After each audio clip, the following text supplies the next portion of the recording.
خبر عاجل ومفاجأة من العيار الثقيل لكل جماهير النادي الأهلي، والأهلي ينجح في ضم الدبابة الإفريقية في فترة الانتقالات الصيفية. هجوم حد من المستشار مرتضى منصور على الكابتن محمود الخطيب. نجم الأهلي يصدم الإدارة ويرفض توقيع عقود التجديد. اللاعب أبدى موافقته. صراع محلي لضم حارس مرمى الأهلي في الانتقالات الصيفية. جماهير الأهلي العظيمة، جماهير الأهلي المحترمة الوفية المحبة والعاشقة للكيان الأحمر، عايزكم النهاردة توصلوا من الحلقة دي لأكتر من 10,000 إعجاب أهلاوي، وتطلعوا الفيديو ده ترند على الفيسبوك زي ما احنا متعودين كل يوم. جماهير الأهلي مفيش حد قدها.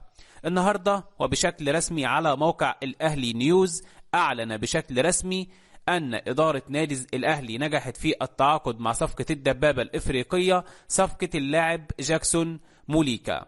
اللي وصلنا النهاردة من تقارير ان الاهلي تواصل الى اتفاق نهائي مع بشكتاش التركي من اجل ضم صفقة اللاعب موليكا الى الفريق الاحمر خلال الفترة القادمة بعد مفاوضات صعبة بين الطرفين، ولكن ادارة النادي الاهلي اصرت على التوقيع مع الصفقة دي، وكان السبب في الاصرار ده هو الجلسة اللي جمعت مارسيلو كولر مع الكابتن محمود الخطيب في منزله، وطلب منه صفقة موليكا بالاخص. وبالفعل النهاردة على موقع أهلي نيوز أعلن النادي الأهلي اتفاقه مع جاكسون موليكا، واللاعب أبدى رغبته في الانتقال للقلعة الحمراء، ما سهل توقيع الصفقة مع فريق بشكتاش التركي بعد الوصول إلى اتفاق نهائي بالنسبة للمبلغ المالي. وطبعا لم تكشف المصادر النهارده عن المبلغ اللي تم الاتفاق عليه، ولكن امبارح كنت انا طلعت ليكم بانفراد ان المبلغ وصل ل 3 مليون يورو وليس دولار، وحتى قلت ان الفرق اليورو من الدولار 3-4 جنيه دي فروقاتها. ولا صوت يعلو فوق صوت الانتقالات حاليا داخل نادي الزمالك وصفقة المهاجم الجديد بعد التوقيع معاه، لا سيما ان الفريق الاحمر يرغب في التعاقد مع هذا المهاجم لتدعيم خط الهجوم تلبية لاحتياجات المدير الفني مارسيلو كولر، واللي شايف ان النادي الاهلي لو خط الهجوم خلاص بعد تدعيم الصفقة دي كده الاهلي في ليفل تاني بالنسبة للقوة الهجومية. وعقد السويسري مارسيلو كولر جلسة مع الكابتن محمود الخطيب بجانب لجنة التخطيط من أجل الحديث معه عن هذا المهاجم، واللي أشاد به بقوة وحرص على الضغط على الكابتن محمود الخطيب وتوجيه لطلب مباشر وطلب واضح بالتعاقد مع هذه الصفقة، والتي نجحت الإدارة في برمها النهاردة وإنهاء التعاقد معها على لسان موقع أهلي نيوز. النهاردة المستشار مرتضى منصور شايف الأهلي بيتدخل في صفقات جامدة وبيبرم تعاقدات قوية، هل يسكت؟ لا، ما اسكتش. طلع النهاردة المستشار مرتضى منصور ودخل بهجوم حد على الكابتن محمود الخطيب، وقال ان سبب خروج الفريق الابيض من دور المجموعات لدوري ابطال افريقيا هو القرار اللي صدر من الكابتن محمود الخطيب بحبسه لمدة شهر، وبيحمل مسؤولية خروج الزمالك من البطولة الافريقية للكابتن محمود الخطيب وبيقول له انت السبب انت السبب انت السبب. وقال المستشار مرتضى منصور بعض الصفحات بتطالب بعزلي من نادي الزمالك، انت فرحان ان محمود الخطيب رئيس الاهلي بيعزل رئيس نادي الزمالك للمرة الثانية بعدما عزلني في 2020. الخطيب اختار اللجنة المعينة التي ادارت النادي عقب عزلي في 2020، ولما طلب 50,000 مشجع في ماتش الهلال حضر 80,000. الزمالك كان هيكسب الاهلي 3 أو 4 في نهائي افريقيا 2020، بس هم منعوني من دخول الملعب وقتها وكسروا تقنية الفار وغيروا طاقم الحكام، وقالوا ان الزمالك لديها 4 لاعبين مصابين بالفيروس، وهذا غير صحيح. قضية ايه اللي بتتكلموا عليها؟ انتوا اديتوا قضية للرياضة المصرية كلها. وفي نفس القصة اتكررت لما كان الفريق هيصعد السنة دي من دور المجموعات في افريقيا، طلع قرار على طول بحبسي علشان الفريق يخسر ال6 نقاط ويودع البطولة. الخطيب بيحرك وبيعمل كل حاجة على مزاجه في الرياضة المصرية، وما كانش ينفع الزمالك ياخد افريقيا في 2020 علشان كان مرتضى هياخد كل البطولات مع الفريق. الأب ده أهم ضلع في البيت، عشان كده لما حبسته أب نادي الزمالك الفريق خسر ونتائجه تراجعت في الفترة الأخيرة. طبعا جماهير الأهلي اللي معانا النهاردة عايزين ردود فعل على كلام المستشار مرتضى منصور، ولكن ردود باحترام في التعليقات. ليه؟ لأن النادي الأهلي نادي المبادئ، فلازم احنا بنقول النادي الاهلي نادي مبادئ، يبقى مبادئنا هي الاحترام وردود الافعال تكون باحترامي اهلاويه. انا ككلام المستشار مرتضى منصور شخصيا مش عاجبني ولا يدخل ذمتي بنص جنيه. تمام. حته انه يحمل الكابتن محمود الخطيب مسؤوليه توديع بطوله او توديع بطولات، انا لا اوافق على هذا الامر نهائيا. هو لو هيتكلم على ان احنا ودعنا افريقيا بسبب الكابتن محمود الخطيب اللي هو الزمالك، طب ما كده كده الزمالك مودع الدوري المصري والمستشار مرتضى منصور بره السجن، يعني هيكون برضو كابتن محمود الخطيب السبب. طب ما الزمالك مودع الكاس وبرضو المستشار مرتضى منصور بره السجن. فكلام يا جماعه لا يعقل، وانا اتعارض تماما مع المستشار مرتضى منصور في هذه القرارات. هذا ليس تطبيل للكابتن محمود الخطيب، وإنما أمر واقع أنا شايفه قدام عيني. ما ينفعش النهاردة أخسر لي 4-5 بطولات، كاس وسوبر وأفريقي ومش عارف إيه وسعودي وشوية حاجات كده، واجي في الآخر أقول الكابتن محمود الخطيب هو السبب. كلام لا يعقل وكلام غير منطقي بالمرة، وكلام ما يخشش يعني لو طفل بيتفرج عليه دلوقتي 7 سنين مش هيخش دماغه. طيب النهاردة نجم الأهلي بيصدم الإدارة وبيرفض توقيع عقود التجديد للقلعة الحمراء. طيب النهاردة رفض نجم الفريق الأول بالقلعة الحمراء جلسة المفاوضات، وغادر خلال الساعات اللي فاتت جلسة المفاوضات في القلعة الحمراء، وهو اللاعب حسين الشحات. عقد النادي الأهلي جلسة مع حسين الشحات يوم الخميس اللي فات من أجل تجديد تعاقده، ولكن اللاعب رفض توقيع العقود لأنه يرفض التجديد لمدة موسمين ويرغب في التجديد لمدة 3 سنوات. وقرر حسين الشحات تأجيل ملف تجديد تعاقده مع النادي الأهلي لما بعد مباراة بيراميدز القادمة في نهائي كاس مصر. النهارده أكد أحمد حسن نجم منتخب مصر السابق أن مصطفى شوبير حارس فريق الأهلي الصاعد تلقى عروض للإعارة من عدة أندية بالدوري الممتاز، وذلك بعد ظهوره بشكل متميز في المباريات التي شارك فيها في الموسم الماضي مع المارد الأحمر. وقال الكابتن أحمد حسن نجم النادي الأهلي خاص مصطفى شوبير يمتلك أكثر من عرض في الدوري الممتاز، واللاعب لا يمانع حال موافقة النادي. النهاردة شوبير بيتكلم عن صفقة شابة جميلة في النادي الأهلي.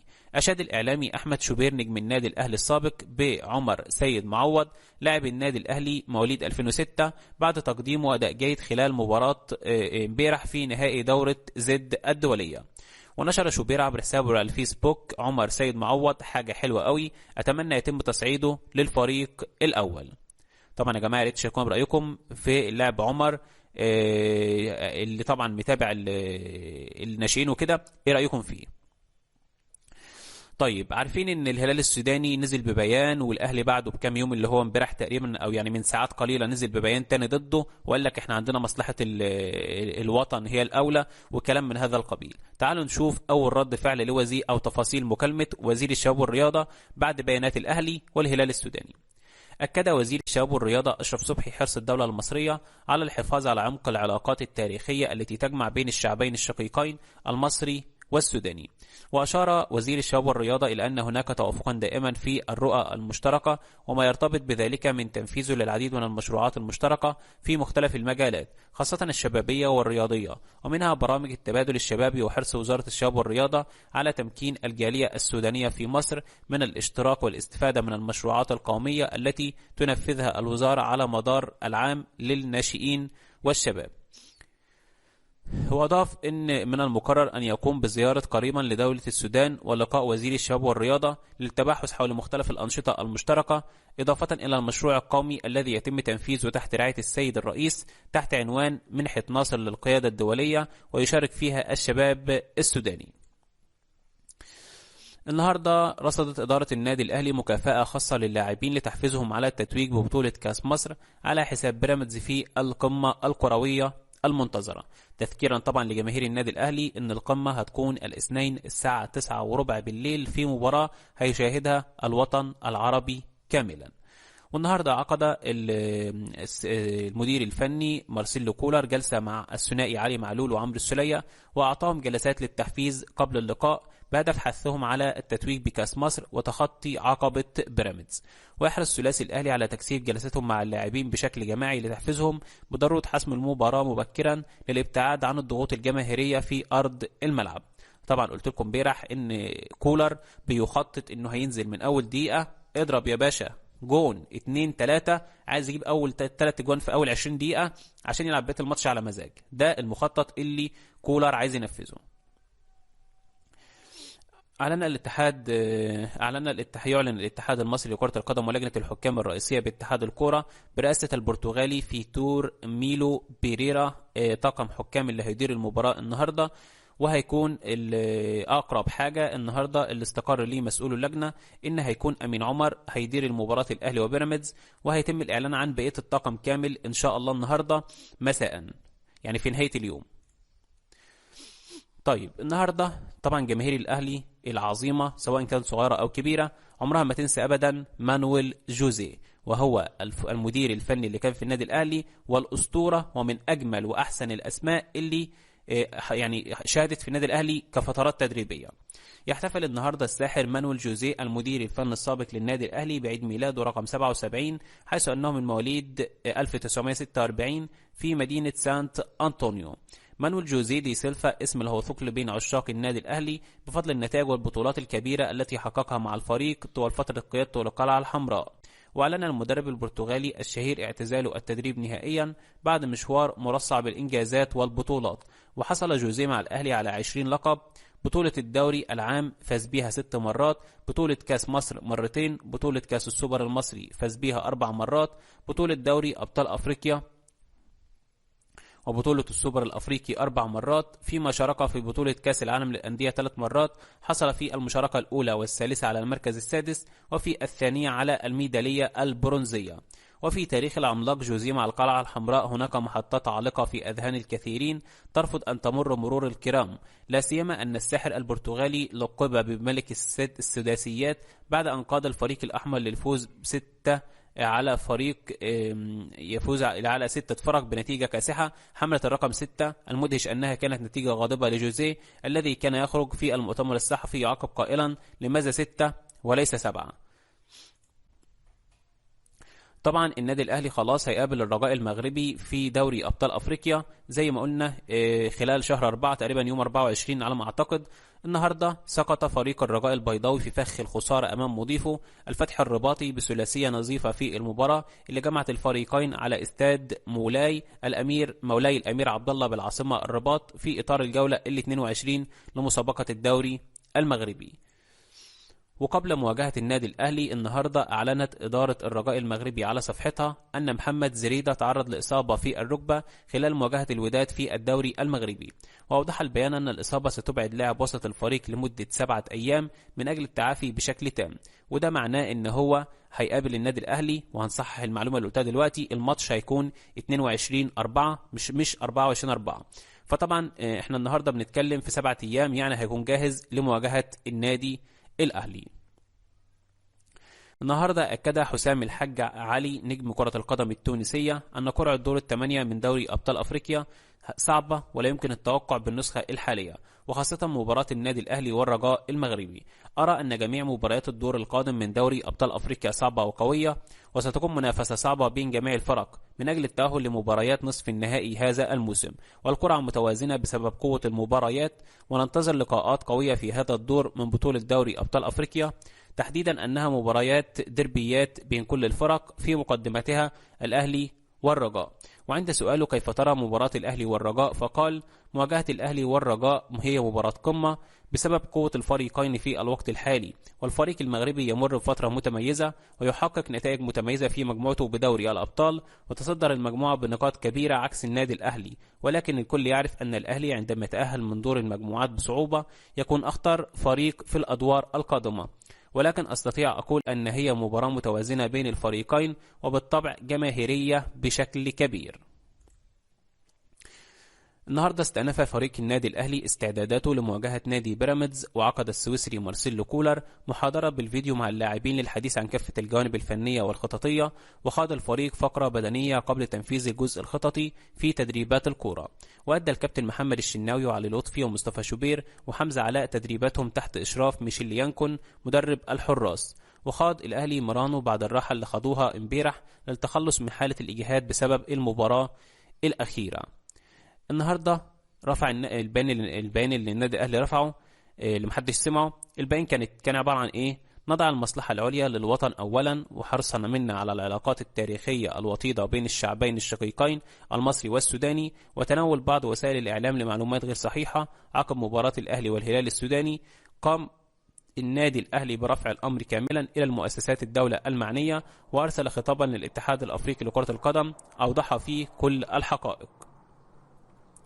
طبعا الناس اللي بتشغل قناة الأهلي على التلفزيون والقناة مش بتفتح معاها، فتعالوا نقول لكم على التردد الجديد لقناة النادي الأهلي. طبعا حابب اقول لكم ان في ناس بتقول لك ان قناه النادي الاهلي مش بيتفرج عليها جمهور كتير. لا، احب اقول لكم ان عدد جماهير النادي الاهلي عموما لو ربعهم بس اتفرج عليها، فالقناه دي هيكون عليها ملايين بيتفرجوا عليها.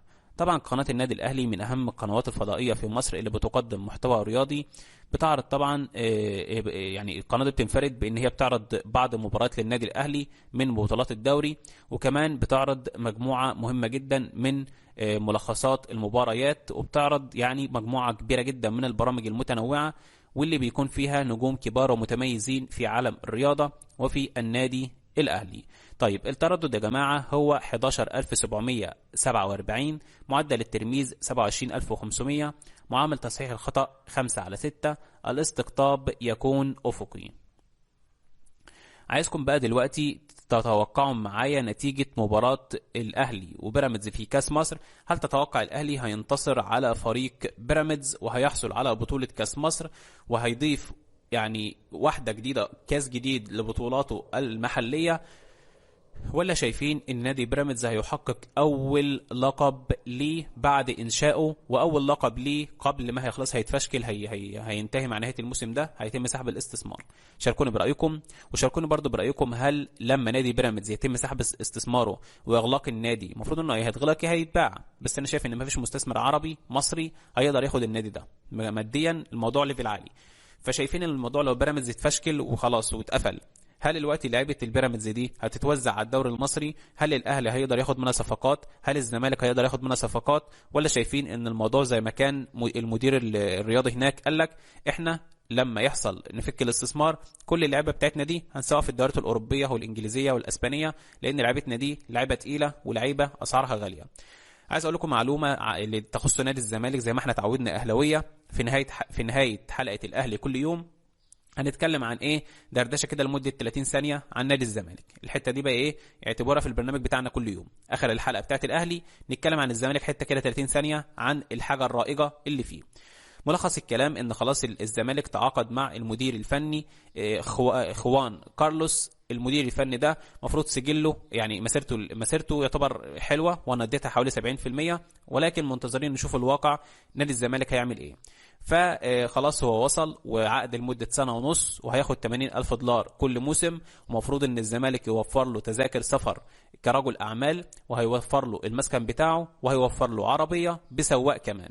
طيب سؤالنا هنا الجماهير الاهلي عشان نختم حلقتنا، هل تتوقعوا من نادي الزمالك بالمدير الفني الجديد ده وكرئيس مجلس اداره المستشار مرتضى منصور في الفتره الحاليه بالقرارات الحاليه، هل حال الزمالك هيتعدل وهيخش للمنافسه تاني قدام النادي الاهلي، ولا شايفين ان كده الزمالك شكرا جزيلا طلع بره المنافسه واصبحت الوقت المنافسه مقتصره بين الاهلي وبيراميدز؟ انا بتكلم يعني كفريق قوي يعني، ولما بيراميدز يطلع كمان هو كمان يتفشكل يبقى كده الاهلي متربع في الدوري لوحده. هل متوقعين ده يحصل، ولا متوقعين فجاه هنتفاجئ بعد شهر ان شاء الله ان الزمالك هوبا طلع ثالث ورابع وبينافس على الثاني؟ يا ريت يا جماعه تشاركونا برايكم كم مسابقه الدوري بشكل عام اللي احنا نتمنى ان تكون مسابقه جميله، لان الواحد بيزعل لما يلاقي ان تقييم الدوري المصري على مستوى العالم احنا في اخر التصنيفات، احنا تحت كده في اخر حاجه خالص، اللي هو ما بياخدوش بالهم مننا اصلا.